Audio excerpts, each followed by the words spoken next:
The monster stones clatter as they spill across the stone floor. One by one they grow dim as their magic dwindles to silence. Unable to fathom his defeat, the fallen king drags himself in miserable desperation toward the closest one. The goblins look down upon their once feared foe with pity as they collect each individual stone.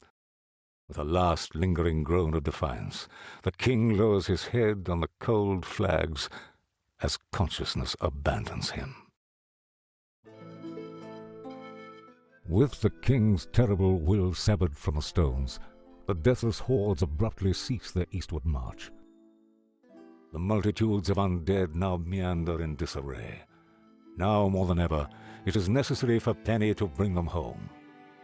Before parting, she thanks the goblins profusely for their courage and persistence, but above all for their kindness to her undead brethren. Penny and Ruth both wave a final farewell as they leave the spire. The goblins turn to the warden, who gently cradles the king in his lap, hoping the man he once called friend might return to him one day. The halfling's eyes swim with tears. He grips each of the goblins by hand to express his immense gratitude. At last, these lands will be free of strife and bloodshed, for after today, the sun will shine upon the world reborn with hope, a world where menfolk and monster-kind can coexist in peace.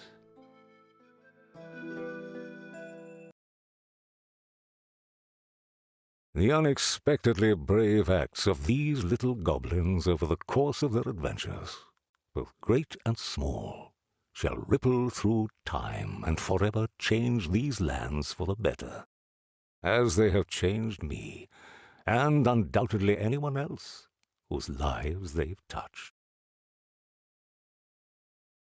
Perched up high, together we gathered to watch the undead finally return to their home in peace. Relief was evident upon the faces of the little goblins that surrounded me, as if, at last, they had put down a great burden. Over the course of the days that followed, we traveled to restore the stones to their rightful owners, ensuring they could never be gathered again by those with evil intent. To the eastern lands we journeyed, returning the stones to the people of the trolls, the ogres, and the kobolds. Further to the southlands we traveled. At the orc stronghold, festivities were already underway.